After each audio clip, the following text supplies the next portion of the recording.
2022 के सीजन में IPL trophy Rajasthan Royals के पास तो आई लेकिन मुंह नहीं लगी। और 2022 के मेगा ऑक्शन में जिस तरीके की टीम राजस्थान रॉयल्स ने तैयार की थी उसमें इंडिविजुअल ब्रिलियंस बहुत ज्यादा थी, इंडिविजुअल कैपेसिटी बहुत ज्यादा थी, लेकिन ऑलराउंडर्स की थोड़ी कमी थी और साथ ही में बॉलिंग और बैटिंग डेप्थ में भी थोड़ी सी दिक्कत थी। लेकिन राजस्थान रॉयल्स की स्ट्रेटजी ये थी कि हम एक्सप्लोसिव इंडिविजुअल सुपरस्टार प्लेयर्स अपनी टीम में शामिल करेंगे और सबसे बोलेंगे कि डू योर जॉब। अब अमूमन टी20 फॉर्मेट में ये स्ट्रेटजी काम नहीं करती है, लेकिन राजस्थान रॉयल्स के लिए जॉर्ज बटलर का बल्ला चला तो पूरे सीजन चलता रहा। संजू सैमसन ने भी कुछ अच्छी पारी खेली, ट्रेंट बोल्ट, प्रसिद्ध कृष्णा, युजवेंद्र चहल, रविचंद्रन अश्विन सभी ने अपना काम बखूबी किया। शिमरॉन हेटमायर ने फिनिशर की जिम्मेदारी तगड़ी तरीके से निभाई और देखते ही देखते आरआर फाइनल में पहुंची, जहां पर गुजरात टाइटंस से उन्हें हार का सामना करना पड़ा। ऐसे में राजस्थान रॉयल्स की टीम पर अगर आप नजर डालो तो बहुत से ऐसे प्लेयर हैं जो बिल्कुल भी बाहर नहीं जाने वाले हैं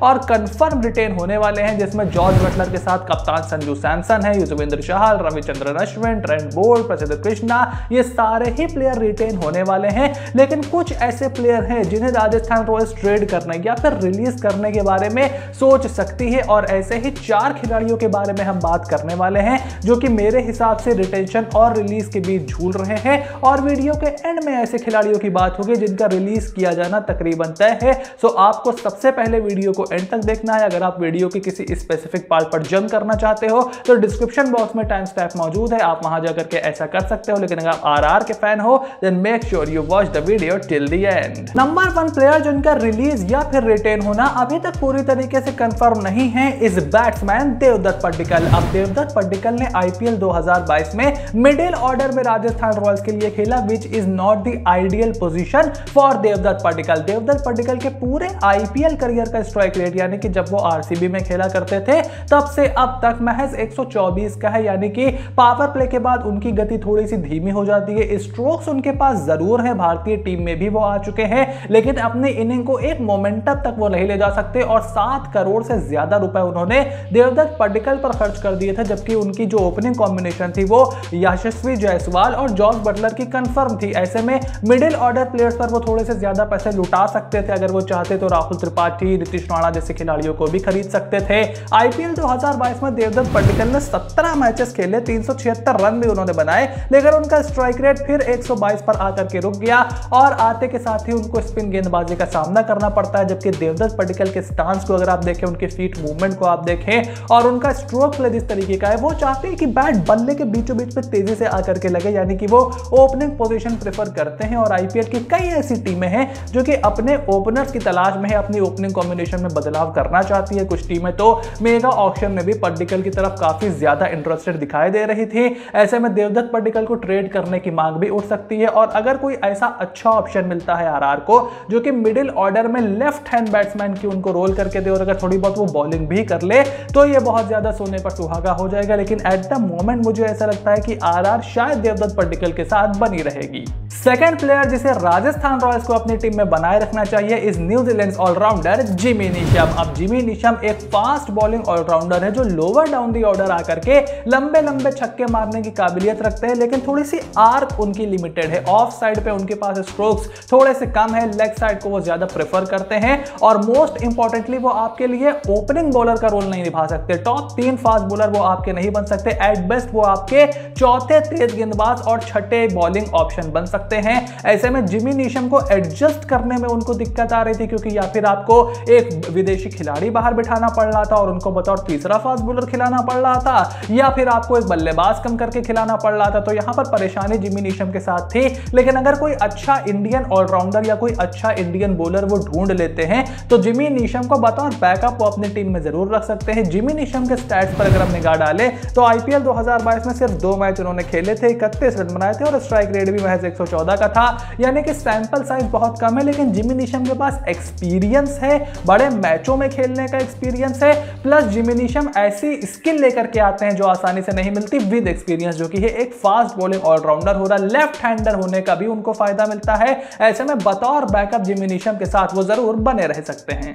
थर्ड प्लेयर जिसे राजस्थान रॉयल्स को अपनी टीम में जरूर बरकरार रखना चाहिए इस India fast bowler Navdeep Saini. अब Navdeep Saini when first burst on to the scene, उनके लिए पूरा देश बहुत एक्साइटेड था because he was out and out a pace bowler. जिस तरीके से हम उमरान मलिक को देख रहे हैं, लेकिन over the period of time injuries की वजह से नवदीप सैनी का करियर पूरी तरीके से डिरेल होता हुआ दिखाई दे रहा है। हालांकि आईपीएल 2021 में उन्होंने कुछ ओवर अच्छे डाले थे और मेरा हमेशा से मानना है कि अगर आपके पास पेस है, रॉ पेस है, तो आप एक कमाल के डेथ बॉलर बन सकते हो। लेकिन उस तरीके से उन्होंने भी तरक्की नहीं की है, इंजरीज ने भी उनके करियर में थोड़ा सा उनको परेशान किया है और उसके बाद उनको उस तरीके की गाइडेंस भी नहीं मिली है in my opinion. Navdeep Saini के आईपीएल करियर पर अगर आप निगाह डालें तो उन्होंने 30 मैचों में 20 विकेट लिए हैं, इकोनॉमी उनका भी 8.5 का है और बेस्ट विकेट 2:24 है।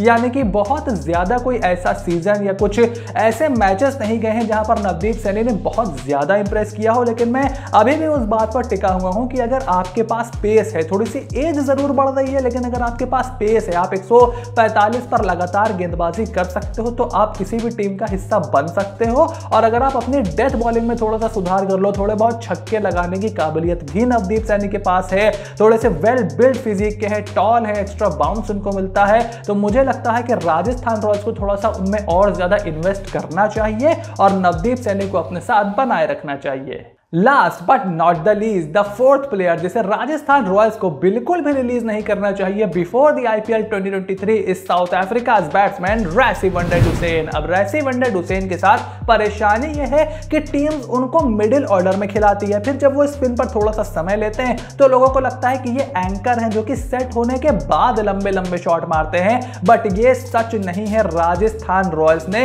रैसी वंडर डुसेन का सही इस्तेमाल नहीं किया, साउथ अफ्रीका ने भी आज तक उनका उस तरीके से इस्तेमाल नहीं किया है जहां पर वो मोस्ट डिस्ट्रक्टिव है। वो कोई एंकर नहीं है, he is a destroyer, he is a tremendous pace hitter. और जॉस बटलर को अगर कोई इंजरी होती है, किसी मैच में उनको बाहर बैठना पड़ता है या फिर कोई अवेलेबिलिटी का इशू आता है, तो रैसी वंडर डुसेन ओपनिंग में उनके सबसे तगड़े रिप्लेसमेंट हो सकते हैं क्योंकि पेस पर उनकी रेंज बहुत ही ज्यादा है। नंबर 4 पर जब आप उनको खिलाते हो तो उनको आते के साथ ही स्पिन के सामने ज्यादातर बैटिंग करनी पड़ती है, फिर वहां पर वो थोड़ा समय लेते हैं, जो कि तकरीबन हर विदेशी खिलाड़ी के साथ ये समस्या आती है, खास करके T20 फॉर्मेट में, जो कि बल्ले पर गेंद आना पसंद करते हैं। लेकिन जब एक बार वो सेट हो जाते हैं तो कमाल की तड़ी लगाते हैं। और उनके अगर करियर को आप देखें तो अभी तक उन्होंने 3 मैच खेले आईपीएल 2022 में, एवरेज 11 का, स्ट्राइक रेट 91 का, और बहुत ज्यादा उनको मौका नहीं मिला, सैंपल साइज बहुत ही ज्यादा छोटा है। लेकिन इंटरनेशनल क्रिकेट में हमने देखा है कि how destructive Rassie van der Dussen can be. अभी वो इंजरी से जूझ रहे हैं, साउथ अफ्रीका की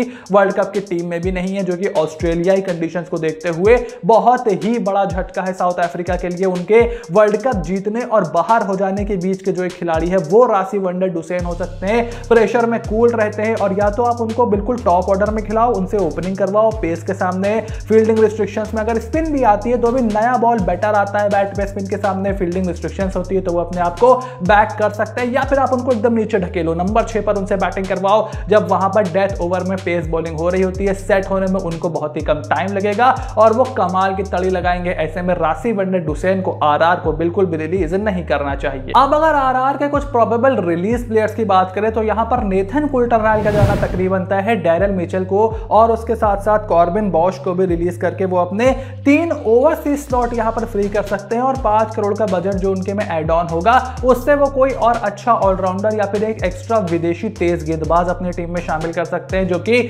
ओबेद मैकॉय और ट्रेंट बोल्ट की जगह पर उनके साथ खेल सके। नेथन कुल्टरनाइल पर उन्होंने नंबर 7 पर बल्लेबाजी करने का भरोसा जताया था, वो पहले ही मैच में इंजर्ड हो गए और बहुत ही ज्यादा इंजरी प्रोन खिलाड़ी है। मुझे नहीं लगता कि उनका करियर भी अब काफी ज्यादा लंबा होने वाला है। ऐसे में ये 3 खिलाड़ियों को रिलीज कर सकती है राजस्थान रॉयल्स और उनकी जगह अच्छे ओवरसीज खिलाड़ियों को जो कि सस्ते में मिल जाए आप एसोसिएट नेशंस में भी झांक सकते हो। श्रीलंका के कुछ खिलाड़ियों को आप ले सकते हो जो कि आपको सस्ते मिल सकते हैं और इनसे तो बेटर ही काम करेंगे। उसके अलावा कुलदीप सेन हो गए, करुण नायर हो गए, ये खिलाड़ी भी मुझे लगता है कि रिटेन हो जाएंगे क्योंकि ये बहुत ज्यादा महंगे भी नहीं है। कुलदीप सेन के पास तो पेस भी बहुत ज्यादा है और करुण नायर के पास एक्सपीरियंस भी है और उसके साथ साथ राजस्थान की प्लेइंग 11 में भी बदलाव होने के चांसेस बहुत ही ज्यादा कम है क्योंकि 4 ओवरसीज प्लेयर्स आपके तकरीबन फिक्स हैं। आपको संजू सैमसन, चाहल, रियान, उसके साथ अश्विन, इन खिलाड़ियों को भी खिलाना ही है। प्रसिद्ध कृष्णा भी खेलेंगे तो प्लेइंग 11 में भी बहुत ज्यादा बदलाव के चांसेस नहीं है। अब क्या ये जो फॉर्मूला है स्पेशलिस्ट खिलाड़ियों का कि 6 बल्लेबाज 5 गेंदबाज सब अपना अपना काम करो,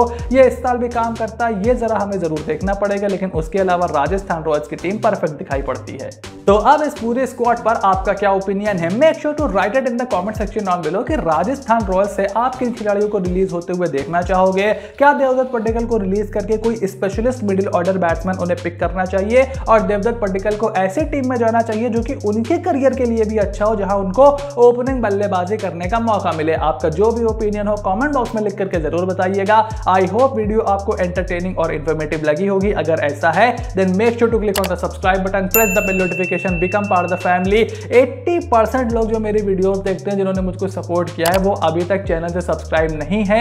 यानी कि अगर आप सब्सक्राइब करोगे तो that will be a big motivation for me. वरना ऐसे पता कैसे चलेगा कि आपको मेरा कंटेंट पसंद आ रहा है या नहीं? Then make sure to click on the subscribe button. और भी बहुत सारी वीडियोस इस तरीके के आने वाली हैं। तकरीबन सारी टीम्स कवर हो गई हैं, जो नहीं हुई हैं वो भी कवर हो जाएंगी। और वर्ल्ड T20 से पहले जब ये साउथ अफ्रीका की सीरीज खत्म होगी, तब एक स्पेशल सीरीज चलेगी वर्ल्ड T20 से लेकर के, जिसमें हम सारी टीमों का प्रीव्यूज करेंगे और सारी टीमों के एस्पेक्ट को कवर करेंगे। So you have to stay tune for everything that is coming your way, and I will see you soon in the next video.